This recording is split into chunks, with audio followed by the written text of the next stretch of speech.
Я приветствую вас, дорогие друзья, уважаемые гости и подписчики моего канала. Это прямой эфир, Василий Волга на связи. Василий Александрович, приветствую вас. Мое приветствие вам, Александр, и вашим зрителям. Сегодня у нас эфир, называется такое «Криминальное чтиво». Ну, слушайте, ну это прям какой-то комедия какая-то, вот ей-богу. Выходит Хексит и прям слово в слово зачитывает, типа молитву, да, про праведников, речь из «Криминального чтива». Ну, в общем, довоевались до ручки, кажется. И вообще сейчас непонятно, заблокирован Армуз, не заблокирован. Происходит абсолютная деградация политики в целом. Да, все заменяется шоу, все заменяется какими-то эмоциями. Зеленский получает награду в Нидерландах 4 свободы. Ну, так, награда, приз, премия 4 свобод. И ты так сидишь и думаешь, что это вероисповедание, вот это прям свобода, да? Ничего себе. В общем, обо всем об этом поговорим. Подпишитесь на Волгу, ссылка, как всегда, в описании к этому видео и на телеграм-канал, на YouTube. Интересуйтесь, пожалуйста, и спасибо большое, что смотрите. Все вживую, обсуждаем прямо сейчас. Начинаем с опроса. Он сегодня вот такой. Какая из приведенных ниже стран заслуживает наказания в историческом смысле больше остальных? Вот такой вопрос, нехитрый. Россия, Ничего себе, не хитрый. да, Россия, США, Британия, Германия. Украины нет, потому что атака, то, что сейчас происходит, это действительно наказание в историческом смысле. Но это мы еще обсудим сегодня по ходу эфира. Давайте вот с этого начнем. Понимаете, кажется, что вот эта деградация, о которой я сказал в самом начале, она-то и происходит от того, что история как бы не наказывает, а если наказывает, то не так очевидно. В общем, многие уходят безнаказанными. И сейчас вообще такая эра безнаказанности. Не находите? Конечно, нахожу. Так вся история человечества – это эра безнаказанности. Эра милосердия братьев Вайнеров, она не наступила, и она не наступит на этой бренной земле, увы. Ибо чем далее, чем более мы будем с вами иметь увеличение населения мира, если оно будет увеличиваться. Ведь за 100 лет, я напомню, население мира увеличилось в 4 раза. То есть в начале прошлого века нас с вами было 2 миллиарда человек на планете, людей на планете. Сегодня более 8 миллиардов человек на планете. И в тот же самый момент ресурсы катастрофически тают. Потребление растет, противоречия обостряются. И именно вот по линиям этих, которые когда-то разные люди определили, но мне кажется, наиболее четко определил Хантингтон в своей книге «Столкновение цивилизаций». И вот, например, одну из линий столкновения, такого тектонического разлома, Хантингтон провел между европейской цивилизацией и русской цивилизацией по территории современной Украины. И всегда это будет обостряться. Так что никогда не было этой эры милосердия и не будет. Начиная с момента римского первого рейха, когда рейх маршировал по территории современной Европы, захватывая, порабощая новые племена. Когда Великобритания, Голландия, как первый гегемон 14-15 веков, Голландия, которая, собственно говоря, и запустила работорговлю, на протяжении 5 веков вот этот вот континент европейский торговал людьми. На самом деле была организована такая модель на африканском континенте, когда сами европейцы не охотились за жителями, коренными жителями, аборигенами африканского континента. Они наняли 2 вождей, 2 племен, которые они решили наиболее воинственные. Вооружили их, дали им денег, условно говоря, бусики, одели их в форму, написали на них английский ТЦК или еще каким-то таким образом. И сами же африканцы отлавливали своих соплеменников и продавали их в рабство, как сегодня поступают вот на территории Украины. Так что сказать, кто из них, Александр, вот в этом вашем опросе, мое мнение, да, вот в этом опросе, кто из этих государств достоин наибольшего наказания, все зависит, за какой временной промежуток мы берем. Если мы берем за последние 70 лет, да, вот 70-80 лет, то есть после Второй мировой войны, то, конечно, наибольшего наказания, осуждения, расследования заслуживают Соединенные Штаты Америки. Если мы берем с вами промежуток последних 3-5 лет, конечно, Израиль. Ну, потому что на сегодняшний день Израиль фактом остается даже такой момент, что Харим Кан, это один из прокуроров Верховного уголовного суда Украины, извините, Мирового уголовного суда, да, Верховного мирового суда, МУС, так называемый, Международный уголовный суд. Вот, он вынес постановление об аресте Нетаньяху и его министра обороны. За что? И судьи подписались под этим. Да? То есть судьи дали добро на арест. За что? За геноцид. За геноцид, который Нетаньяху организовал против палестинцев. Вот. Это если мы берем более короткий промежуток. Если мы с вами берем промежуток в 2 столетия, Великобритания. Это очень интересный на самом деле вопрос. Вы знаете, я как-то сначала не очень... Он в меня вошел. А вот чем больше я о нем думаю, то это очень интересный вопрос. Очень интересный вопрос. Те страны, которые обеспечили свое благосостояние за счет рабства и убийства других людей, наиболее заслуживают, конечно же, расследования и наказания, если бы такое было возможно. Ну, вы же видите, как при ООН голосовали по поводу времен работорговли, да, и США не проголосовали, чтобы авось вдруг кто-то там не попросил репарации из вот этих стран, откуда гнали народ. Это прям, отчетливо видно. Если Да. вернуться к Ирану, вот сейчас, к ситуации вокруг Ирана. Ситуация, конечно, в режиме такого шаткого перемирия, понятна. Однако, я очень хотел бы, чтобы мы проанализировали глубинные, собственно, процессы, которые происходят вокруг этого перемирия. Стороны, как бы накапливают силы. В Иране расчищают пусковые шахты, которые там завалило. С другой стороны, Нетаньяху делает какие-то шаги, и вроде как блескнула надежда вчера, сегодня о том, что с Ливаном сядут и договорятся о мире. Ну нет, говорит, будем бомбить, будем воевать. И вроде как представитель Ливана говорит, нет, не буду я встречаться с Нетаньяху. Вот мы там послы у Рубио поговорили в Вашингтоне, и до свидания. То есть такое ощущение, что все просто получили как бы по морде, да, сошлись в этом спарринге, и сейчас немножко... Пока до следующего гонга, да, после 20-21 апреля, все как-то вот, да, собственно, готовятся к новому раунду. Но новый раунд, он же будет, по идее, страшнее, чем предыдущий. Ну, иначе, а зачем тогда это все было? Как вы видите? Ну, и плюс еще, конечно, это возня с Ормузским проливом. Одни говорят, что танкеры ходят, другие говорят, нет, ничего не ходит, мышь не проскочит. На самом деле ходят. А американцы говорят, да нет, это согласованные вещи. Короче, в экономической плоскости ты вообще не поймешь. В военно-политической ты видишь, что стороны к чему-то готовятся. Но готовиться можно и 20 лет. Иран знает, как это. Есть вариант, что это перемирие перерастет в какой-то плюс-минус более прочный мир? Если у Трампа еще остались мозги в голове, то он срочно сделает так, чтобы это перемирие переросло в прочный мир и удовлетворит все требования Ирана. Вчера была, знаете, шикарная статья в Wall Street Journal. Не знаю, может быть, там видели ваши зрители, нет. Вот. Но эта статья, она разгромная в отношении Трампа, это во-первых. Но статья очень такая серьезная аналитическая статья.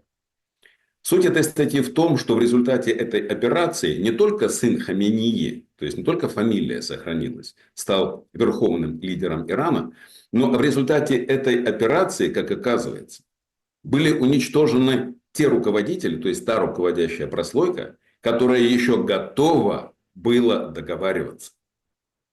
Та руководящая прослойка, которая, несмотря на массовые требования миллионов иранцев, которые выходили на площади после, помните, обмена ударами Израиль-Иран. Когда Иран тогда нанес удары по открытым площадям, не по жилым комплексам, не по людям, в отличие от израильтян, по открытым площадям, просто предупредив, сказав, смотрите, у нас есть оружие, которое пробивает ваш железный купол хваленый. Мы это сделаем, если вы продолжите агрессию. Так вот, этих людей, которые были столь милосердны по отношению к Израилю, убили.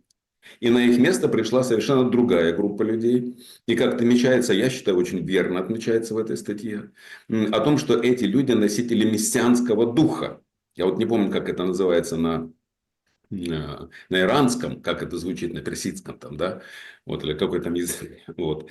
Это название, оно такое сложное очень, да. Но, собственно говоря, это мессианский дух, апокалиптический дух.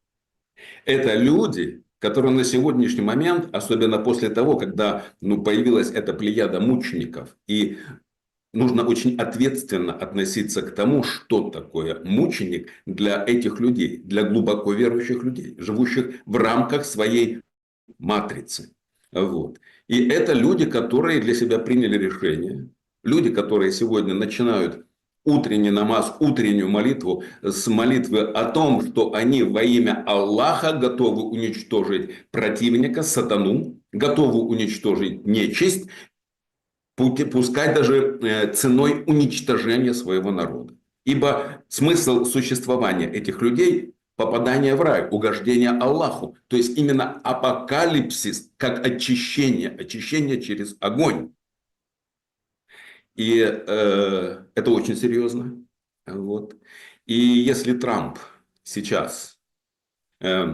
Я все-таки думаю, знаете, что несмотря на всю его такую экзальтированность Трампа, он все-таки больше вайш, я больше торговец, больше бизнесмен, нежели политик-воин, я бы так сказал, да, который не считается ни с какими экономическими затратами, ни с какими реалиями и идет до конца. И я думаю, что Трамп вместе с Хексетом, шутником, да, тоже мне, как этот...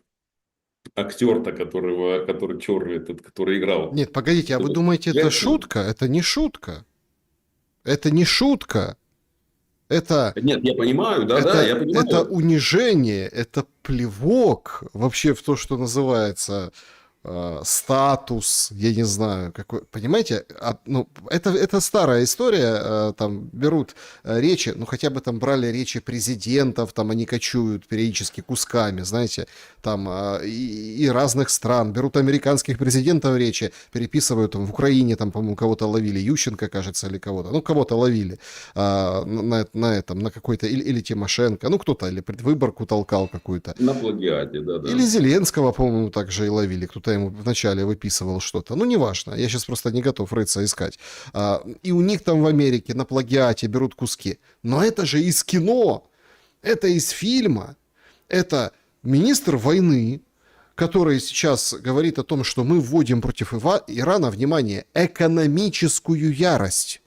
То есть была эпическая, а стала экономическая. Чего вдруг, Василий Александрович? Да потому что что-то сказать надо. Знаете, страна комиксов и страна действительно блокбастеров, а уж Хексет, даже внешний вид, посмотрите, но мне кажется, он напоминает какого-то из героев какого-то комикса. Вот, сам его внешний вид. И это, знаете, это вот в рамках вот этой комиксовой культуры, когда... Надо сказать так ярко, сказать так, чтобы зацепило.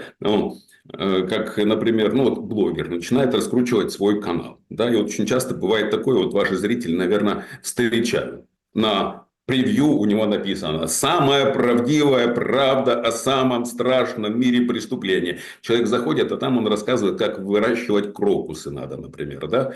Это нечто в этом роде. Это привлечение внимания. Это какая-то попытка играть в рамках этой игры. Все, что могли сделать Соединенные Штаты с Израилем против Ирана, они сделали уже. Официальные отчеты, официальные выступления лиц Вашингтона, официальные заявления Пентагона, они даже, они не прикрывают этого. Хотя, собственно говоря, количество ракет, количество запасов, это все государственная тайна, они не прикрывают и говорят о том, что им срочно нужно приостановиться, ибо запасы надо пополнить. Все, что можно, они уже выстрелили по Ирану. Все, что можно, всякую свою ярость показали. У меня, знаете, возникает один вопрос. К Хексету. Я бы у него спросил на месте журналистов. Хорошо, экономическая ярость, против кого она направлена? Но сегодня в Европе мы только и читаем, да, о том, что вводятся особые меры экономики. Кстати, меры такие, как в свое время, как при ковиде. да, в 2020 году. То есть вводятся такие меры, когда удаленку, чтобы люди не использовали транспорт, чтобы люди не покупали дополнительное топливо, потому что в некоторых странах дизеля, например, осталось на 3 месяца. Против кого на сегодняшний момент Hexit, ну, американцы вводят экономическую ярость? Против Европы? Ну, окей. Ведь посудите сами, извините, что с их экономической яростью произошло вот уже второй день, что показывают биржи, как торгуется нефть. Нефть торгуется марки Уралс. И, внимание, это произошло впервые в истории торгов нефтью. Марки Уралс торгуются 115-122 доллара за бочку. При том, что марки Brent продается по 95. Разрыв составляет 25-27 долларов за баррель. Обычно это было в другом направлении. А последние годы, когда вот были объявлены санкции против России, так этот разрыв больше был.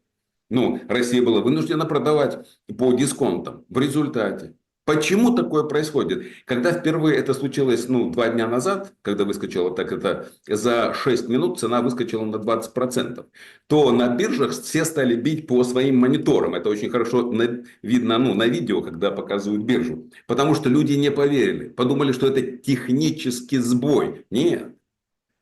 Это так массово экономика мировая бросилась покупать нефть у России, потому как Россия даже в условиях санкций доказала, что она надежнейший партнер в энергетической торговле.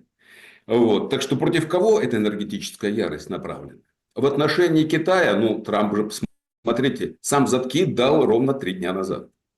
Как только было объявлено, выступил министр иностранных дел Китая с присущей ему спокойствием, меланхоличностью такой, рассказал, что никто не помешает Китаю проходить Ормузский пролив. Все. Сюда пошли через Ормузский пролив китайский. Тут же выступает Трамп. Что он говорит? Он говорит, я письмо написал Си Цзиньпину и спросил ему, ты оружие Ирану продаешь? Он мне сказал, нет, не продаю. Так все, вопрос решен. И теперь я к нему в гости полечу. И теперь мы можем, свободно пропускать китайские суда. На наших с вами глазах происходит действительно, тут я соглашусь, вот в вашем вступлении, Александр, то, что вы говорили, происходит девальвация гегемона. Девальвация империи. И вдруг оказывается, что не такий страшный черт, як его малюют. В результате получается то, что всю мощь, которую так сильно расписывали и рассказывали, не так уж она и велика. И даже наоборот, эта мощь при ее неверном использовании, бездумном использовании, ошибочном, приводит к тому, что может утопить целый континент европейский. И все 600-миллионное население этого континента в стагнации. Кстати, этому было заявление, последнее заявление председателя Международного валютного фонда, говоривший о том, что если только продлится до сентября блокировка Ормузского пролива, мировая экономика войдет в стагнацию. Наибольший ущерб будет нанесен странам Европы. Но Европа, мы же видим, что происходит. Она с Трампом ссорится. Италия ссорится из-за папы Льва, который там поехал в Африку и давай говорить о том, что миротворцы, они, конечно, блаженны. Они, конечно, блаженны, но если они идут против религии, то горе миротворцам таким. Понятно, на кого намекает Папа Римский, да, хотя ему там говорит, я не буду ему отвечать и ничего. То есть, видимо, там какой-то момент глубже, понимаете? То есть, вовсю вот эта вот тема с крестовым походом, с Христом, как-то вот это все, скажем так, обыгрывается Трампом, Белым домом. У меня, сейчас мы про Европу поговорим плотнее, потому что обсудим, как Зеленский поездил, да, и, как обычно, поездил в момент, когда лютые обстрелы по Украине. Но я вот про Нетаньяху хотел спросить. Слушайте, понятно, что он срывает эту всю историю, ему надо двигаться дальше. Если есть, например, планы, а они есть, они прям озвучиваются, создать Великий Израиль, имеется в виду там от Ефрата, в общем, понятно, да, то есть большой фактически Ближний Восток занять и сказать, вот мы великий Израиль, то как какими-то черепашьими темпами все происходит. Ну вот что они там сейчас повоевали, что они отвоевали? Несколько сел на севере, ну там узкую полоску там они пытаются оккупировать, но встречают сопротивление Хизбаллы. Да, если перемирия не будет, то война там будет продолжена, и Иран тоже не будет останавливаться, будет тоже бить и по американцам, и по израильтянам. То есть Ближний Восток горит. Но у меня возникает главный вопрос. А какая задача у США и Израиля, у Трампа и Нетаньяху на данный конкретный период? Ну, чего они хотят? Забрать все земли, Сирию, там вот это все, и сказать, все, вот теперь великий Израиль, а Трамп говорит, вот, да, ура. Но если такая цель, то простите. Сегодня Зеленский в Нидерландах, он там рассказывает о том, что Путин хочет уничтожить Украину. Ну и типа, понятно, дойти до Львова, да? Ну, до Львова. Ну так там тоже такой же темп, понимаете? То есть и там темп, и здесь темп, и в плане там захвата полностью Украины, и в плане захвата Израилем всего там вот этого их, по их мнению, их пространства. То есть какая-то вот нет у нас мерила, успеха или неуспеха, поэтому впаривают всякую дичь. Ну, здесь, знаете, при том, что между российским, ну, как это они называют, СВО, да, и израильской войной есть принципиальная разница, в чем именно, но есть нечто общее.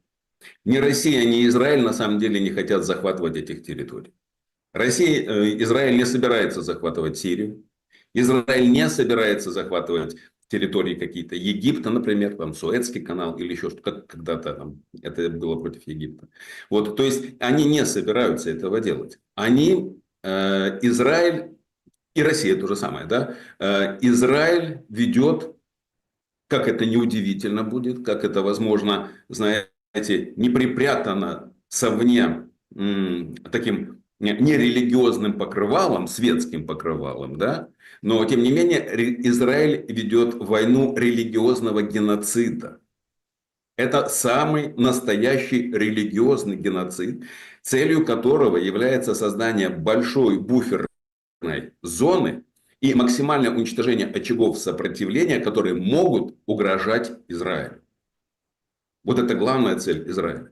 На самом деле, то есть вот в правительстве Израиля, в самом Израиле очень сильны именно вот радикальные религиозные группы, которые оказывают максимальное давление. Мало того, радикальный, ну, я не буду называть эту организацию, то почему-то я пару раз это назвал, и я получал предупреждение даже в Ютубе о том, что это нельзя так об этом говорить. Но есть одна, я бы сказал так, одна из высших образований еврейства, религиозного еврейства, которая на самом деле обладает самыми огромными богатствами, является держателями самого огромного богатства в мире.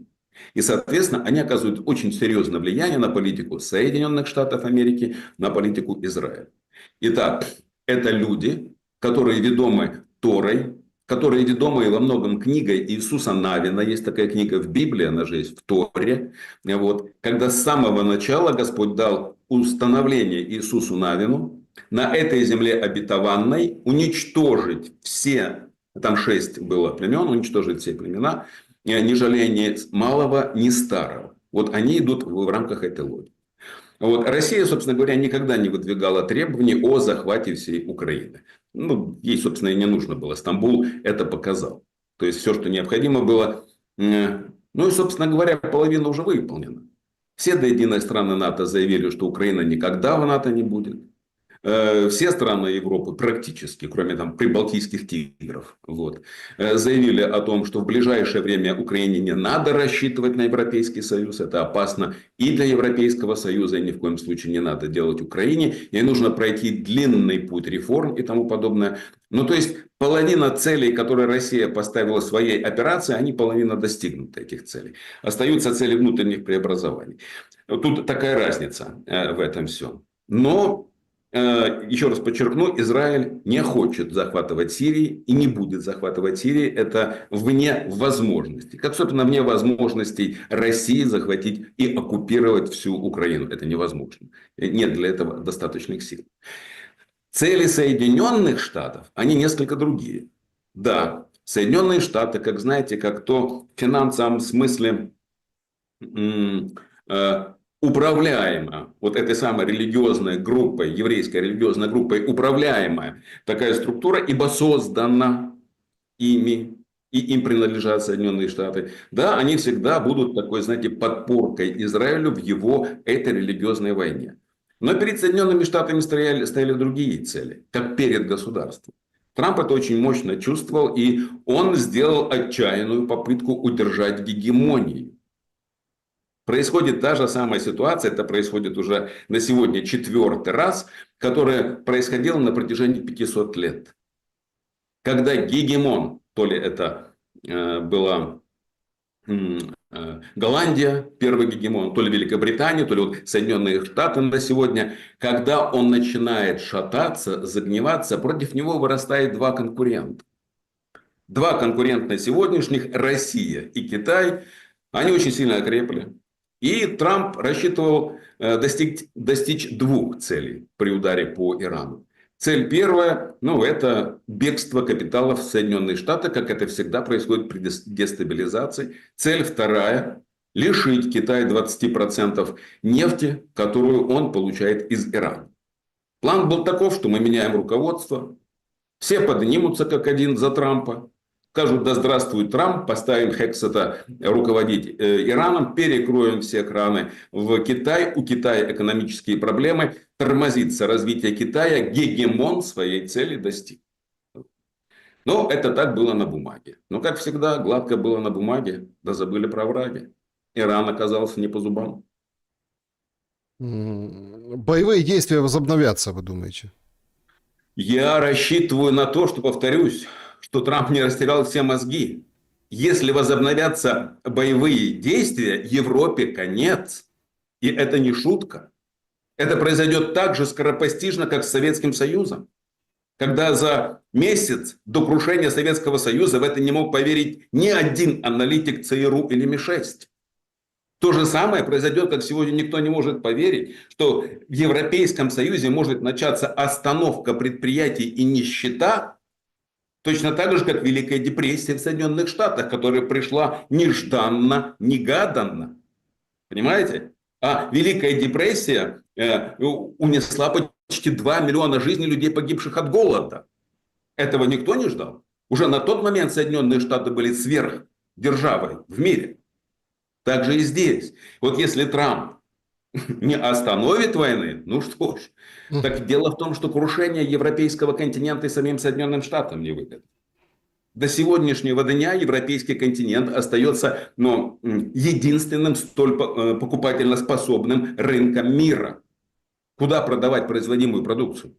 Зачем тогда переманивать к себе предприятия, которые будут что-то производить, кто это будет покупать? Европа, 600 миллионов населения, вот там 450 Европейского Союза и 600 всей Европы. Но это самый покупательно способный рынок, это огромный потенциал. Без него погибнут и Соединенные Штаты. Так что я считаю, что боевые действия не возобновятся. Ну или если они возобновятся, боевые действия, ну это тогда просто, я скажу, ну что, может быть, все шутки про то, что Дональд Трамп является майором ФСБ, может, это и правда. Ну, потому что на сегодняшний момент укрепление этой оси Россия, Северная Корея, Иран, Китай происходит с такой мощной силой, такими колоссальными темпами, что показатель, вот который я приводил в начале, вот этот вот скачок за 6 минут на 20% стоимости российской нефти, очередь выстроилась, понимаете? То есть, вот что такое? Это такой скачок, это невероятный скачок. Это миллиарды сразу. Да? Этот скачок, это о том, что очередь и толкутся, и друг у друга перекупают фьючерсные контракты. Это означает, что дайте мне. Почему? Да потому что там этот псих рыжий устроит такое, что я больше там нефти не возьму, а мне жить надо. Я более чем уверен, что сегодня европейские агенты торговые, они уже оббивают все пороги в Кремле. Рыжий конопатый. Ну, вы знаете, кто отбивает, кто не отбивает. Вон ЛПИС возьми так тихонечко и напиши материальчик о том, что рекордное количество газа прислали из России. Аминь. Представляете? Ну, так вот. Аминь. И об этом А не... что делать? Кушать-то надо. А вот этому плебсу, ну, те, которые как бы сидят и впитывают политические новости, ну, это как хобби у них такое, им рассказывают о том, что нет, вот сейчас завтра будут переговоры с Мадьяром. Я сам, если честно, опешил. Понятно, что у меня там несколько новостейных лент. Одни пишут о том, что словаки заблокировали, ну, то есть будут блокировать кредит для Украины. Другие говорят, что Словакия, наоборот, разблокировали. Ну, в общем, такое, когда чехарда, понимаете, сейчас происходит. Причем это все и то, и другое, это перевирание позиций, потому что еще нет никаких денег. Но Рютте уже обещает 60 миллиардов. Я все-таки вот ближе к украинцам. Зеленский прокатился по Европе. Основные точки, где он был, давайте обсудим. Конечно, ключевой момент – это была история с тем, что Мерц говорит, давайте, пускай, не надо нам мужиков ваших, пускай защищают, они нужны своей стране. Зеленский согласился, говорит, я не хочу, чтобы мужчины вообще уезжали, а если есть те, кто незаконно пересек границу, бежал фактически, бежал, понимаете, через границу, в Тис уплыл, вот это все, полем уходил, горами. То есть ехал в каком-нибудь там свиновозе под полом, да, вот это вот в три погибели скрючившись, в женском платье пересекал. То есть, ну это же ужас, что проходят люди, которые вот бегут из страны, страны демократии и 4 свобод. Так вот, ну, украинцы возмутились и говорят, елки-палки, так а если ты хочешь вернуть украинцев из Европы, вот этих, и об этом выступаешь, высказываешься эмоционально же. Тут подключаются разные там яценюки, говорят, совесть у тебя должна быть. Если ты вот это вот хочешь, ну так а что ты в Израиль запрос не подашь по Миндичу и Цукерману? Ну так верни их. А потом уже говорит, да, мы возвращаем там тех, кто незаконно пересек границу. То есть получается, одни преступники, воровавшие миллиарды, сидят и там вот это вот игры играют с ними под крышей Биби Нетаньяху и израильского государства и режима. Ну, у них режим невыдачи своих, я имею в виду в этом смысле слова режим. Хотя Биби это тоже товарищ. А значит, если ты административка пересек неправильно границу, да, убегая от патруля, по тебе стреляли вдогонку, собак пускали, там, фотоловушки направляли, ну, извините, тут ты, получается, да, ну, то есть ты должен вернуться, тебя, значит, должна совесть мучить. Это был самый яркий момент из турне, давайте вот его обсудим. Да, знаете, и особенно после откровений Юлии Мендель, которая написала о том, что Зеленский 4 получал повестки в АТО и 4 уклонялся от призыва в армию. 4. Понимаете? И этот человек на сегодняшний момент начинает стыдить тех людей, кто смог вырваться из его концентрационного лагеря 4 рабских свобод. Я не знаю, как по-другому назвать. Да? 4 рабства для Украины. Ведь давайте перечислим для зрителей. Это что за 4 свободы? Нидерланды отметили достижения президента Зеленского по достижению этих свобод. Первое – свобода слова. Угу. Да? Когда единственный телевизионный канал вещает новости, уродует мозги, воспитывает детей, рассказывает, как жизнь понимать нужно. Второе – свобода вероисповедания. Это когда государство сегодня систематически преследует церковь. Когда сегодня священников арестовывают. Когда сегодня под руководством соответствующего министерства, под охраной полиции, боевики захватывают храмы, и полиция следит за тем, чтобы никто не кинулся этого старого батюшку защищать. Это свобода слова, свобода вероисповедания, свобода от нищеты. И мне сегодня, знаете, пишут пенсионеры, каким образом они пытаются свести концы с концами. Особенно интересные видео. Вот мне присылают иногда из Днепропетровска видео по магазинам. Проходит вот пенсионер, и одно или второе, это брать не буду, это брать не буду, это брать не буду. Без помощи детей не могут свести концы с концами. И последнее, 4. Свобода от страха. Это страна, в которой люди, мужики, боятся выйти на улицу. Свобода от страха, страна, в которой тюрьмы 44 тысячи, ну по тем данным, которые у нас есть, 44 тысячи политических заключенных. Да? То есть, если, конечно, они имели в виду в Нидерландах, что это Зеленский живет в условиях свободы слова и может говорить все, что ему вздумается. Да, каждый день он записывает свои рилсы, да, и врет, как дышит, никто ему ничего не скажет.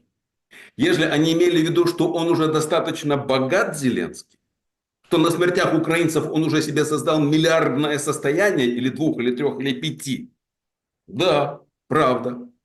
Если имеет в виду, что ему бояться нечего, так я думаю, действительно как-то странно, похоже, ему бояться нечего. Он даже знает, когда лететь начинает по стране и уезжает. Туда пока не полетит. Он там пока отсидится, медальку какую-нибудь получит очередную. Понимаете? Вот. Так что это, конечно, это ужасающей степени аморальность. Это, знаете, это такое впечатление, что как будто бы Зеленский и его европейские трансгендерные партнеры, они книгу Оруэлла взяли как сценарий.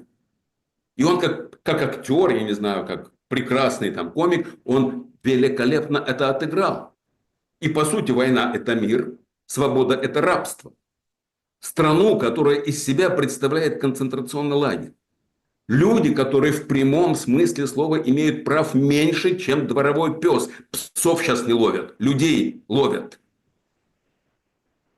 Это насмехательство, это издевательство. Но еще, знаете, это еще, среди прочего, один очень интересный показатель. Это показатель того, до какой степени мощно работает европейская пропаганда. Мне достаточно много приходится разговаривать с немцами. И когда я бываю на западе Германии, да, то на западе Германии, на юге Германии, конечно, удивительно, но такое впечатление, что они просто прошиты. Прошиты. Зеленский действительно ангел, в их понимании.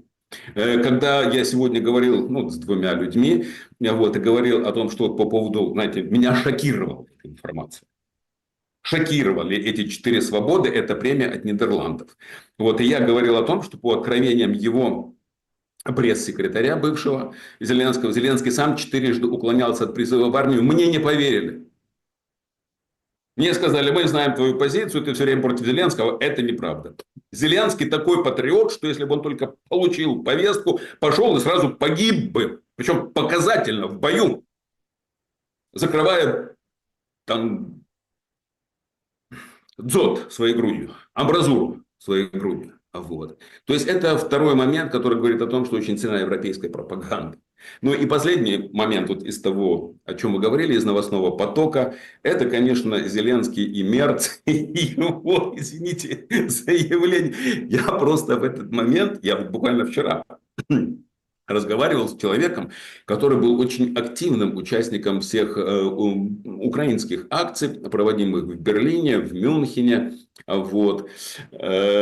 Такие самые большие крупные акции. Он, среди прочего, в них принимал участие. Он даже здесь на них неплохо зарабатывал, на этих акциях. Это не так все просто происходит. Ну и с каким патриотизмом он говорил на этих митингах, с флагом ходил, как потом они в перерывах собирались, пили пиво баварское, сосиски ели, понимаете, и как нужно требовать, какие слова он нашел, а ему вокруг говорили, Микола, ти молодець, ти такі слова знайшов, і що маємо битися до останнього, що Україна то такі могутні, то такі великі, то такі сильні, давай ще вип'ємо. После этой пресс-конференции он мне звонит и спрашивает, Вась, как ты думаешь, это правда? Ведь если говорить начали, что, экстрадировать могут? Я вдоволь поиздевался, понимаете, вдоволь поиздевался. Так этот товарищ в результате мне сказал, что теперь все, он по митингам не ходок, потому что он боится, что именно на митингах, так как это делают на Украине, будут паковать и туда отправлять. Прям в Европе паковать ТЦКшников. Да. Так у страха глаза велики, вы понимаете? У страха глаза велики. Но это надо было слышать, видеть. Жалко, что, знаете, некорректно будет, конечно, это все записывать, но это дрожание в голосе, что могут лишить этого патриота, борющегося за Украину в Берлине с пивом. И что самое главное, бежал ты. Ну, удалось тебе это сделать. Бежал ты из этого концлагеря. Слава богу, перекрестись. Учи язык, работай, трудись для своей семьи. Можешь, отправь деньги туда, там, на Украину, маме, папе помоги, ну, там, ну, что-то такое делай. И сиди и жди, что ж ты, сволочь, требуешь войны до последнего украинца, который не смог сбежать. Ну, потому что выгонят потом. То есть у нас Потому что получается очень интересная история. Выгонят или после войны, если закончится, поэтому не надо, чтобы заканчивалось. Или выгонят сейчас. Ну, то есть хоть так выгонят. Хоть так поурезают вот эти выплаты, и вот эту помощь, и жильем, и другие вещи. конечно. Понимаете? Конечно, выгонят так и так, согласен. Выгонят хоть так и так. А так он сможет вроде как приехать, отовраться. Отовраться перед кем? Вот перед кем? Ну вот человек, который которого словили, который прошел весь слом ТЦК, который попал туда и вернулся живым, но без ноги, без руки, калекой. Вернулся. И вот приедет упитанный, боровшийся за то, чтобы выловили этого украинца, которого покалечили, боровшийся в Мюнхене, на мюнхенском пиве и сосисках. И вот он приедет, упитанный, хороший, приедет. И как они встретятся, эти два человека? То есть, если эти люди, которые здесь бродят, окей, но они не понимают идиотизма своей ситуации. Они не понимают, что они выглядят просто полными, сволочами. Сволочами, извините уж за такое слово, но по-другому я не могу этого сказать. Я с ними часто беседую. Что ты делаешь? Ты разжигаешь войну. Ты делаешь вид, что вроде бы все украинцы как один хотят в окопы. Ты подстегиваешь ТЦК. Ты подстегиваешь ловитву людей. Нет, они этого не видят, но хотя бы подумали о том, что хорошо. А ты же встретишься с теми людьми, которых отправили на фронт, выловили, отправили на фронт из-за твоих хождений тут с пивом и сосисками, и с украинским флагом, между прочим, о которой ты жирные свои руки от сосисок вытираешь. Зеленскому. Ведь, несмотря на все это, продолжают помогать воевать. Вот сегодня в Нидерландах он там говорил о том, что трибунал против России, Россию наказать. И они подписали декларацию о намерениях в оборонной сфере, который там что-то там углубит. То есть это уже становится таким, знаете, ритуалом. О, приедет Зеленский, надо чего-то подписать. А что можно подписать? Доверенность, заявление, какую-то еще вещь. О, декларация придумали о намерениях, где будем мы еще больше, так сказать, и глубже. Василий Александрович, если так вот подытожить этот визит, этот визит, наверное, все равно в какой-то степени момент истины. США в Америке Венс говорит, что я горжусь, что США не дают ни копейки. Говорит, не даю. И вспоминал разговор там во время своей политической деятельности с каким-то Вагая, по-моему, в общем, с каким-то украинцем, да, который типа американец, он же стал американцем, а он украинец, помогая моей стране. Говорит, так твоя страна Америка. В общем, он гордится тем, что не помогают. Но Европа-то помогает. Вот тут не совсем складывается вот этот определенный пазл. С одной стороны, Европа переживает и претерпевает достаточно серьезный удар после или во время, а они еще будут продолжаться, эти удары, и, судя по всему, экономические так точно, во время экономической ярости, которую сегодня объявил Хексет. С другой стороны, она раскошеливается. Рютте просит к 90 миллиардам добавить 60. Значит, все заявляют о своей потужности. В Европу, правда, не берут, но потужность демонстрируют. Короче, у Зеленского есть ресурс повоевать. Определенно, это так. Россия, опять-таки, тоже интересно, как вы оцените, потому что я немножко так скептически, конечно, оценил вот этот вот выкат Министерством обороны вчера вечером вот этих списков, да, где дроны собирают, мол, мой адрес не дом и не улица, понимаете, мой адрес Евросоюз. Адрес, там, место. С одной стороны, выкатили, типа предупредили, да, все должны переполошиться. Вроде как, добились целей, сложно сказать. В общем, странный какой-то этот ход, если честно. Если хотите влупить, влупите. Поэтому, когда это все рассуждают, что я говорю, это показатель того, что бить не будут по Европе. Ну, все. То есть, если там кто-то что-то где-то там надеялся, что по Прибалтике влупят, еще там куда-то, нет. Россия первой бить не будет. Ну, не будет. После публикации этих адресов стало четко и ясно. Непонятно, как вы оцените. Но сам факт. Заводы продаются по франшизе, деньги выделяются, хотят выделять еще больше, Зеленскому аплодируют, премии вручают. Война продолжается. А Трамп где? А Трамп где-то в Иране. Ну, отчасти так, отчасти... Знаете, здесь нет никакого, на самом деле, там, конспирологического глубинного туннельного хода. В Соединенных Штатах произошел глобальный политический перелом. Демократы откатились, республиканцы пришли, пришел человек очень с интересным подходом к международной политике. Человек, который на самом деле использует во всю мощность, все полномочия президента Соединенных Штатов Америки. И вот, слава богу, благодаря этому мы увидели ограниченность этих самых возможностей. Это первое. Да? Но ему необходимо действительно серьезно думать, что делать с государственным долгом, потому что не может это расти вечно. А в ситуации, когда на сегодняшний момент глобальные страны, 2/3 мира, населения мира серьезно задумались о переходе, об отказе от доллара, это очень мощный удар. И Соединенным Штатам не до того, чтобы какую-то ненужную им войну спонсировать. Первым. Европейский Союз. Никакого перелома не произошло. Ежели никакого перелома не произошло, то фактически все те люди, которые прыгали на Майдане 2014 года, и их последователи, то есть жившие в той же самой парадигме люди, они находятся при власти. А что это означает? Это означает, что эти политики питают и создают питательные условия для соответствующих бизнесов. Эти бизнесы, такие как BlackRock и все остальные, они настроены на военно-промышленный комплекс. И они не будут останавливаться. И когда идут обещания выделения этих средств, ну при том, что в общем и целом общественное мнение поддерживает такие решения, да, давайте мы еще прижмемся. Что это означает?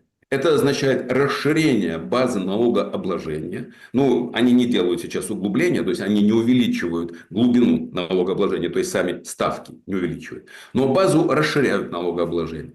Расширение базы налогообложения, отбирание своих граждан, а это и есть суть бизнеса. Ну, каждый бизнесмен, например, не знаю, там, Ренат Ахметов, там, любой другой, на ком он зарабатывает? Да на своих гражданах. Главное из них выдавить как можно больше. Из европейцев есть еще что доить. И по этой причине это все продолжает дальше двигаться. Вот. Но я вам напомню. Зеленский несколько раз выступал и клял европейцев в отношении того, что в общей сложности от 30 до 60 обещанных процентов денег так и не дошли до Украины, европейских денег. Так что обещать, знаете, часто девушки говорят, не значит жениться. Вот эти все громогласные там, заявления, все это остальное, это подождите, ребята. Вы сейчас справьтесь с чрезвычайной ситуацией с топливом в своих странах, которые есть. Ну, а тогда... То есть, это инерционное движение. Инерционное движение втянутых в войну и бизнесов. Бизнесов на вооруженке, которые не дают политикам остановиться, которые должны действовать в этом направлении. То есть, они оценивают ситуацию так. Подожди, что еще в Украине есть? Ну, для того, чтобы она воевала, ей нужны солдаты. Солдаты есть. Зеленский приехал сейчас с Рютте, поговорил. Говорит, слушай, ну, что там, как ты вытащишь еще мужиков? Говорит, ты знаешь, ну, думаю, что да. Думаю, что да, он же там привирает, на самом-то деле, он же не рассказывает про массовое дезертирство с фронта, он не рассказывает про то, там, что происходит. Вот 30 тысяч в месяц я обеспечу. А как долго сможешь обеспечивать? Ну, еще годик точно, а то и 2. У меня их, по нашим подсчетам, около 2 миллионов прячется по подвалу. Буду ловить. Они собрались вместе. Слышите, мужики? Ну что, говорит, еще можем зарабатывать. Смотрите, они стойкие мужики украинские. Это, говорит, такие же, как русские, но только украинские.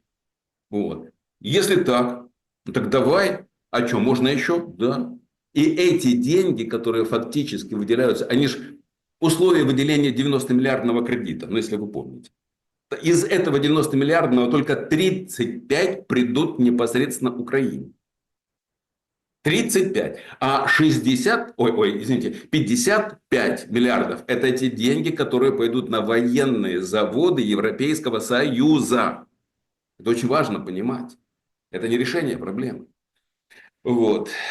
Так что это естественный процесс, который длится по инерции. И, это естественный бизнес. Соединенные Штаты переключились, у них возникли другие проблемы, другие вещи. И поэтому они просто отключили, как ненужную опцию. А эти продолжают так работать. От кого сейчас зависит завершение войны? Как это неудивительно, очень во многом от Ирана. Неожиданно. Да. Ежели Иран на самом деле будет дальше действовать в той логике, в которой он действует, то тогда Европейский Союз уже к осени будет не в состоянии поддерживать никаким образом в Украине боевые действия. И сколько бы ни выловили в этом концлагере этих несчастных рабов украинцев, которые прячутся кто как может, сколько бы их ни выловили, им нечего будет в руки дать. Автоматы, проще говоря, закончатся, пули закончатся. Как Кулеба когда-то обещал, да, что как только министром не будет, пойдет воевать, и если надо, будет с саперной лопаткой будет драться. Разве что так. Так что во многом от Ирана и Европейский Союз, если это не остановится, до осени войдет в состояние полной неспособности поддерживать Украину, и осенью Украина капитулирует. Да, смотрите, капитулируют, не капитулируют. Сейчас мы видим обстрел. Это, конечно, особый цинизм. Зеленский приводит статистику обстрела вот этого, который, крайний, прошлой ночью был. Всего там 17 человек погибло, более 100 пострадало. Но с другой-то стороны, смотрите, дроны летят украинские по Туапсе. Пожар знатный. Показали, То есть картинка есть, удары обоюдные. Уже даже этот губернатор Белгородской области Гладков плюнул, не выдержал, говорит, с 24-го года не был в отпуске, пошел-ка я в отпуск на 2 недельки.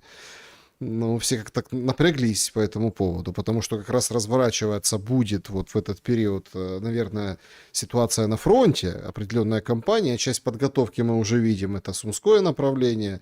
Вчера сообщали о мешке для ВСУ в районе Мирнограда, Донецкой области. То есть вообще непонятно, что с Купянском сейчас происходит. Приходят новости такие, их тяжело проверить, поэтому озвучивать, не озвучивать. Купянск, понимаете? То есть тот, который с позором вроде за награды оставили россияне, потому что награды-то получили за взятие, там тоже активизация определенная. И вообще, напряжение растет. Василий Александрович, Да. Как вы думаете, какой будет война, и есть ли сейчас какие-то силы, которые готовы, могут и, может, смогут ее прекратить? Не то, что прекратить, а выйти туда, на этот трек. Сегодня очень там ловишь, понятное дело, эти мирные сигналы, потому что действительно, пора уже пора о мире говорить. Значит, выходит Буданов и сообщает, скоро будет обмен пленными. Новость какая? Хорошая. Выходит Москалькова, с российской стороны омбудсмен. Говорит, так я с Эрдоганом повидалась. Стамбул-3 будет. Стамбул-3 и новые условия от Кремля будут хуже, чем предыдущие? И какие вы видите эти обновленные условия на этой итерации? Смогут ли переговоры сорвать эту весенне-летнюю кампанию, которая обещает быть, наверное, куда более кровавой? Да, смогут не сорвать, а остановить. И остановить, да. Да, смогут. И, честно скажу, вселяет такой, знаете, осторожный оптимизм заявление Буданова недавнее, я о нем тоже хотел сказать, об этих заявлениях, о том, что в самом ближайшем будущем украинцам придется услышать плохие новости, или, как сказать, тяжелые новости о том, что необходимо принимать непопулярные решения. Это с одной стороны. С другой стороны, я вам скажу, мое такое не очень широкое, но все-таки общение с российской политической элитой говорит о том, что они очень хотят мира. На самом деле, несмотря на те плюсы, которые получает сегодня Россия, это плюсы спекулятивного характера. Ну, то есть, вот такие эти миллиарды, которые сегодня, дождь из миллиардов, который сыпется на Россию сегодня из-за такой цены на нефть, и серьезный ущерб, который наносится Украиной инфраструктуре, в первую очередь транзитной энергетической инфраструктуре Российской Федерации, он ощутим. Он ощутим. Вот. И если Стамбул не будет ничего нового в Стамбуле, россияне не сдвинутся далее, нежели было объявлено в Анкоридже Трампу. Будет стоять именно то же самое. Ну, то есть, до конца решения вопроса с 3 городами Донецкой области, Славянск, Краматорск, Дружковка, да, то есть этих 20% это территориальный вопрос. Ну и, конечно, будут поднимать вопрос о возвращении украинского правового поля в конституционное русло. Ну, то есть, они будут требовать отмены 200 извините, дискриминационных законов, которые приняты там, по гонению на церковь, по гонению на культуру, по гонению на язык. Вот. Будет обязательно требование политической амнистии выставлено. Это, ну, насколько мне известно. Давайте этим ограничимся. Вот. Для политических заключенных. И требования открытого политического процесса. Ну, то есть, выборов. Выборов, на которых смогут принимать участие оппозиционные политики, не те оппозиционные политики, которые сегодня в парламенте, ибо в парламенте оппозиции сегодня не осталось. Вот.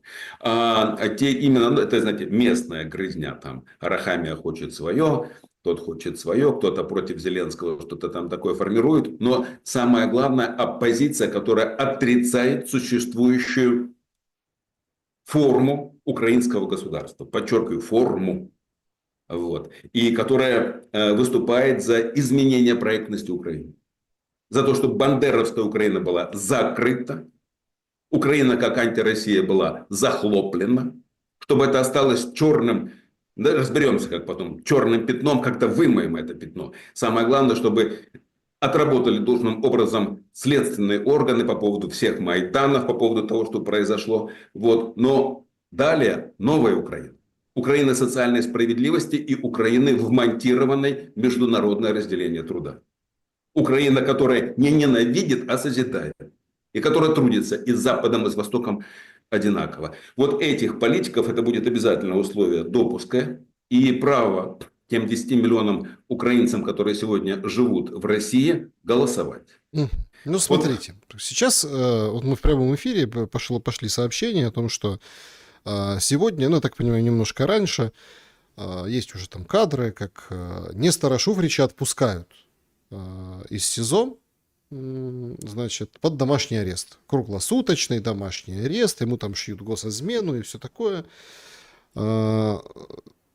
Это ведь как бы под премию о 4 свободах, да? То есть, или уже... Так что-то сделать, да? Или, знаете, или уже его, собственно... Ну, опять, я не понимаю, вот правда. Помните эту же ситуацию с Шуфричем? Назначили залог. Ну, там, сумасшедший залог назначили. Связались с сыном Шуфрича, который воюет, кстати, за Украину. Да? Шуфрич это бывший там, ну, известный регионал, депутат партии регионов, оппозиционный блок, вот это все. То есть, министр по чрезвычайным ситуациям даже был одновременно. Но имеется в виду, что пророссийский, ну, госизмена, пророссийский и так далее. Смотрите. Но его вот эти товарищи, которые в парламенте, ну, сын говорит, должны были скинуться, там все небедные люди, там депутаты по ни одному сроку, и куча министров, и куча там бизнесов, там бойки, вот эти все товарищи, ну, а никто не скинулся. И сейчас вот суд принимает вот это решение, да, домашний арест без апелляции. Говорит ли это о том, что все-таки Шуфрича побрили, потому что коллекция его там оружия, которая там сотни, ну, десятки точно миллионов долларов оценивает, там, и непонятно где. Ну, забрали, ну, а что, обыски были, все позабирали, там, другие активы, понятно, да. Означает ли это просто, ну, посидел, откупился, или это сигнал о каких-то изменениях в сторону 4 свобод? Да никаких сигналов нет. Это каким-то образом Нестор нашел возможность внести залог. Вот. Я, знаете, только одну такую ремарку, Александр, в отношении пророссийский политик. Вот это клеймо, которое на самом деле вешают на людей, которые иначе видят судьбу Украины, которые не хотят как раз таки ненавидеть, а хотят сотрудничать. Вот сразу раз, и ты получаешь пророссийский. Ведь Украина сегодня, кстати, знаете, сегодня я вспомню этот день.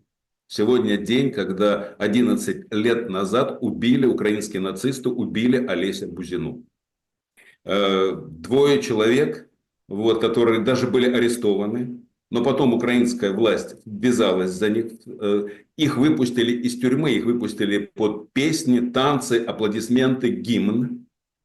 Следователя, который проводил расследование по поводу убийства Олеси Бузины, писателя, публициста, гражданина, поэта. Ну, это мне очень близко. Мы с ним вместе в газете «Сегодня» вели колонки с Олесем Бузиной. И я очень близко с ним сталкивался. Он очень специфический был человек, но это был человек правдоруб. И очень талантливый, конечно, человек, талантливый писатель. Вот. И вот у него есть такая книга шикарная у Олеси Бузиной. Называется «Союз плуга и трезуба. Как придумали Украину». Она так и называется. Ее можно, кстати, найти в интернете, кому интересно. «Союз плуга и трезуба. Как придумали Украину». И он там на основании исторических фактов. Он историк сам, Бузина, по образованию. И действительно очень талантливый человек. Работал в университете, преподавал. Вот. На основании исторических фактов. Он показывает о том, что Украина только тогда и была Украина, Малороссия. Давайте не будем цепляться за это. Вот это территория, где живут люди. Малороссияне или те, которые сегодня себя украинцами называют. Гоголь себя малороссиянином называл. Вот. Так вот, она только тогда и была успешна, когда она была в составе либо России, Российской империи, либо Советского Союза. Как только она начинала воевать с Российской империей, либо Советским Союзом, она каждый раз погибала. Так что, знаете, говорить о том, что политик, который видит благо своей страны, в том, чтобы она была богатая, а не нищая, в том, чтобы батареи были теплые, а не холодные, в том, чтобы матери не боялись, что их сыновей, которые у них родились, позабирают на войну, их убьют, мирная, богатая, процветающая Украина предполагает мир и дружбу со странами ее окружающими. Ты об этом говоришь, тебе говорят, ты пророссийский, потому что ты не хочешь ненавидеть так, как ненавидим мы. Вот в этом смысле я достаточно много с Нестором Шуфричем общался и в работе в парламенте, и в работе в кабинете министров, и просто в обычной обстановке на каких-то там телевизионных мероприятиях, что-то в этом роде. И я знаю позицию этого человека. Да никогда этот человек не думал о том, что совершить какую-то подлость по отношению к Украине, к этим людям. Этот человек видел, что Украина будет процветать только в дружбе с Россией. Точка. Вот. И то, что сегодня он каким-то образом нашел деньги, то, что, конечно, знаете, Бойко... Не, смотрите, деньги не нашлись. Суд признал залог неподъемный, потому что санкции 33 миллиона или 38 да. выпустили... Это только сейчас новость появилась, да? Да, я так понимаю, что выпустили без денег, да, и назначили круглосуточный домашний арест. Вот. И защита подала ходатайство. Я могу только поздравить Нестора. Если он смотрит нас с вами или будет смотреть, то я могу только поздравить Нестора. Что сказать? Держись, брат. Ты в непростом окружении. Да, уж как получилось. Но я хочу сказать о поведении его бывших коллег. О поведении Бойко и всех остальных. Ведь Бойко, он же мой земляк. Он из Лисичанска, по-моему, но я родом из Северодонецка. И меня поражает, какое огромное количество я получаю писем в отношении Бойко. И вот сейчас смотрят нас северодончане, дончане, луганчане нас смотрят, которые также очень много надежд на этого человека возлагали, который стал прямым слугой Зеленского. Просто служкой Зеленского. И Нестор не получил тех денег, которые мог получить, Бойко мог ему помочь, просто по той причине, что так вот Зеленский щелкнул пальчиками, вызвал к себе Бойко и сказал: ни копейки, пускай сидит. Вот и все. Ну и, конечно, я не могу не радоваться тому, что Нестор на свободе. Мои Ну, поздравления семье. условно, ну, конечно, Ну да, но это не тюрьма. да, но все равно это не тюрьма. Он с родными. Это уже самое главное. Значит, друзья, подводим итоги нашего сегодняшнего опроса. Всем большое спасибо, что в нем проголосовали. Пишите свои вопросы в чат трансляции. Вот такой у нас итог. Какая из приведенных ниже стран заслуживает наказания в историческом смысле этого слова? Ну, чтобы никто ничего не подумал, наказывать страну. Нет, в историческом смысле больше остальных. 4% Германия, 4% Россия, 25% США, ну и остальные там сейчас меняются процентики, люди доголосовывают. Это Британия. Все-таки Британия заслуживает наказания, по мнению наших зрителей. Ну да, то есть люди смотрят на ситуацию, как Британия, ну, во-первых, сколько людей погибло, во скольких смертях она виновна. Мы привыкли, да, что вот погибло 27 миллионов советских граждан от гитлеровской Германии. И эта цифра постоянно всплывает, она шокирует. А то, что от действий Великобритании погибло в общей сложности не менее 30 миллионов человек за 2 века. Об этом почему никто не говорит? Вы спросите об этом, знаете, у жителей африканских стран. Вы спросите, например, как Алжир страдал от Франции. Ведь еще в 50-х годах, когда Алжир поднимался на антиколониальную борьбу, Франция отправляла туда войска и самым жестоким образом убивала людей. Ведь именно Великобритания, она первая придумала это английское изобретение.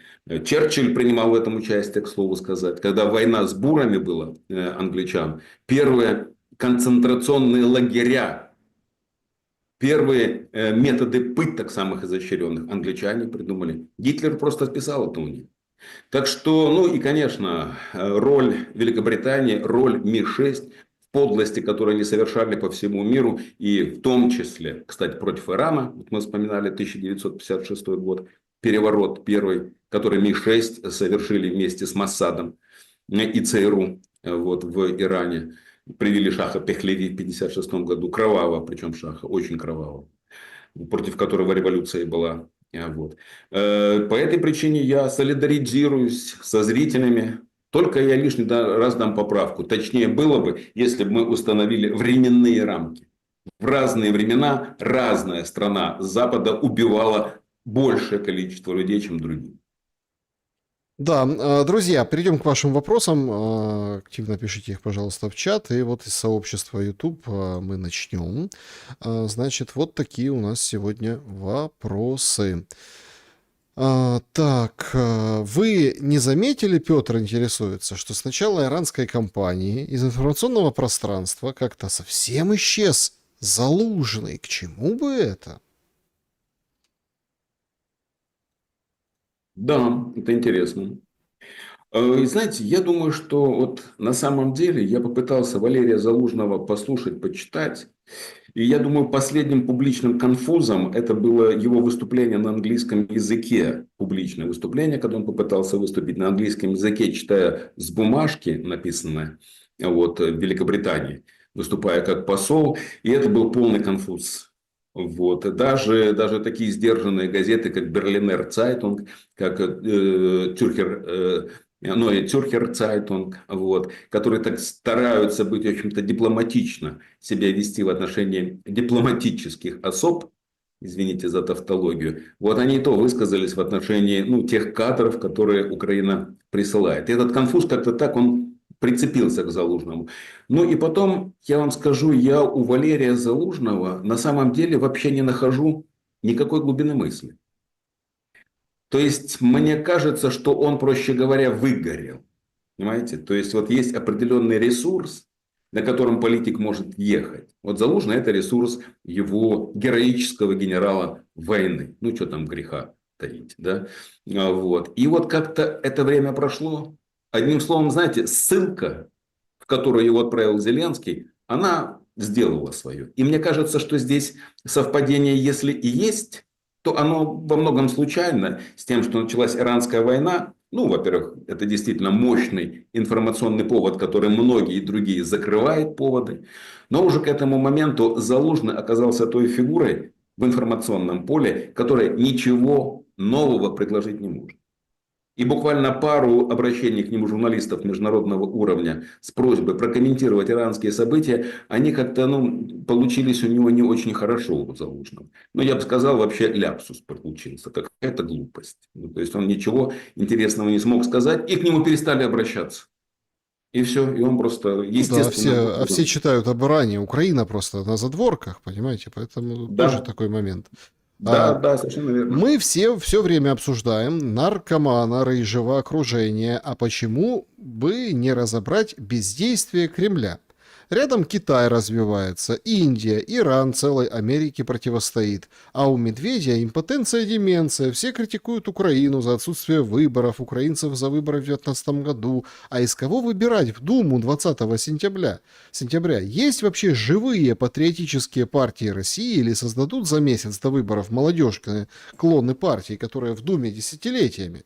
Герои СВО станут востребованными в виде списков кандидатов в депутаты.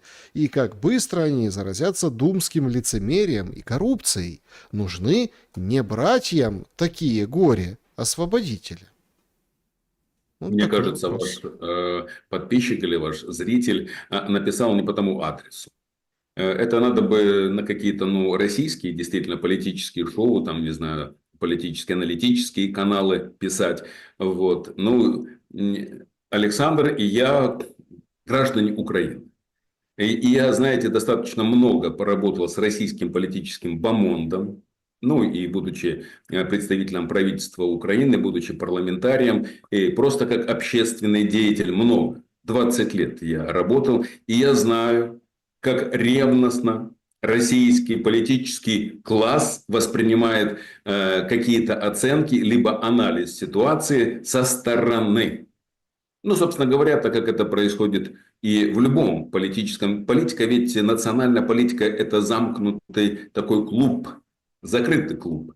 Вот. И когда кто-то приходит и начинает жизни учить, один раз такое мы увидели, такое получилось, когда Саакашвили ворвался в украинский политический бомонд, политический клуб. Но закончилось это трагично. Уже очень скоро его никто как клоуна иначе не принимал, но и в результате где он сейчас находится. То есть такие торпеды не происходят. По этой причине, да и не знаю я, например.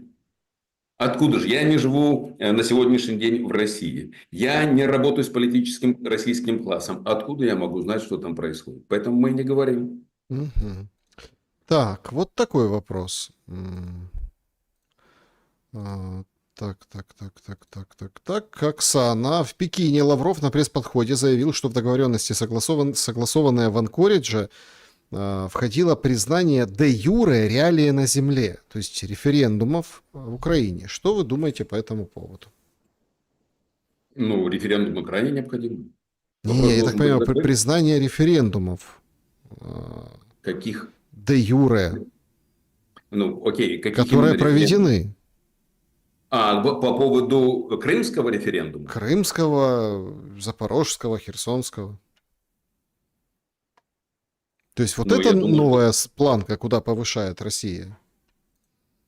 да здесь нет повышения. Я думаю, что это совершенно нормально. Если мы договариваемся о том, что признаются Украиной эти территории, хотя это новое. Не, подождите, это новое. Этого я еще не слышал. Возможно, да.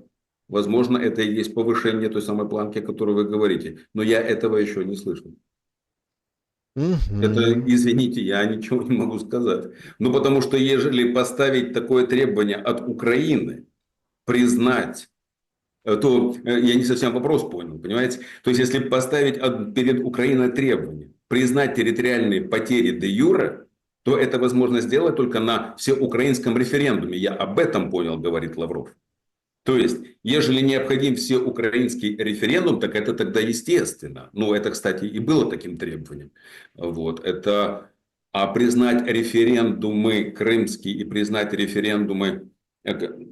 Это чуть-чуть неправильно поставленный вопрос. В этом Понятно. заковыка. Ольга, Потому что вне компетенции Украины и украинских государственных деятелей либо структур признавать референдумы, например, в Мозамбик, там, я не знаю, референдумы в России, референдумы в Англии. Ну, какое это имеет отношение?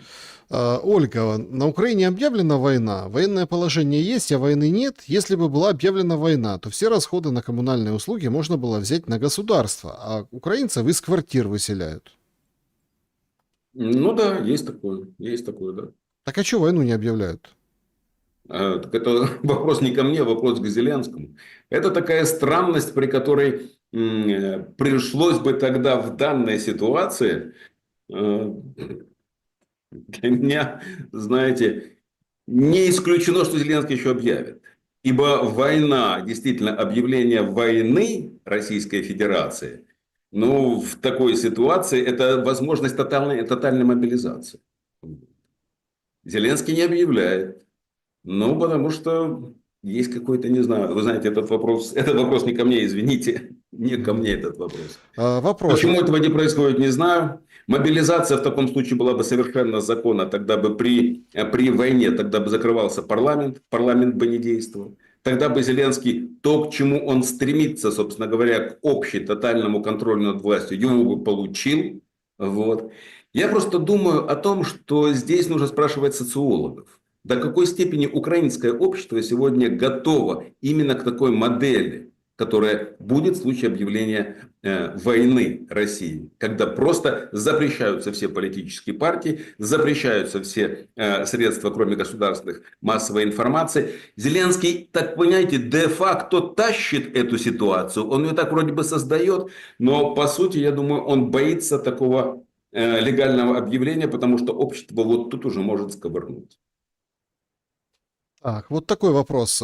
Расколятся ли украинцы на еще субнациональности по итогам этой войны? Такой неожиданный, интересный вопрос. Вероятность того, что проблемы межнационального напряжения внутри Украины, языковые проблемы, они выльются и Украину расколят на куски, очень высока. Очень высока эта вероятность. И здесь зависит от того, каким образом дальше будет развиваться событие. Ведь, знаете, никто ничего не может гарантировать, если вдруг сейчас Украина или капитулирует, или сейчас найдут силы подписать мирное соглашение, уступив территории, и с фронта вернется, ну, пускай хотя бы 1500 людей, которые придут, и каждый из них будет требовать свое. Ветеранские организации, люди, получившие увечья на этой войне, и которые придут с предъявлением своего, с очень серьезным, но раньше был это афганский синдром, а это уж не знаю, как будет называться этот синдром. А вот украинский синдром, что ли, я не знаю. Вот. И с этим синдромом, и тогда вот тут все противоречия полезут вовне. И одно из возможных следствий – это фрагментация Украины. Раздел ее по языковому признаку, по ментальному признаку, и тогда возможно разделение ее на части. Но если это будет происходить, дорогие друзья, то это будет происходить кровавым способом. По этой причине я говорю, что в случае заключения мирного соглашения странам-гарантам, таким как Великобритания, Россия, Китай, Соединенные Штаты, Россия, Китай, необходимо вводить какие-то миротворческие силы, какие-то полицейские силы, которые будут контролировать правопорядок. Потому что начнутся банды, как это было в 20-х годах прошлого века. Ну да, значит, а вы думаете, на фронте есть сейчас 500 тысяч людей? В тылу ряженых много, а на фронте-то мизер. Ну, я пользуюсь официальными данными, и по официальным данным там 800 тысяч человек на фронте. Вот. А сколько на самом деле, ну, я не знаю. Мы, думаю, этих данных не получим до конца войны. Это да. Данных по потерям. Да, друзья, всем большое спасибо за то, что поддерживаете канал. Не забудьте, пожалуйста, поставить лайк. Напишите, что думаете в комментариях об нашем сегодняшнем разговоре. Василий Александрович, спасибо за время и мысли. Спасибо вам. До новых встреч в эфире. Берегите себя. Добра и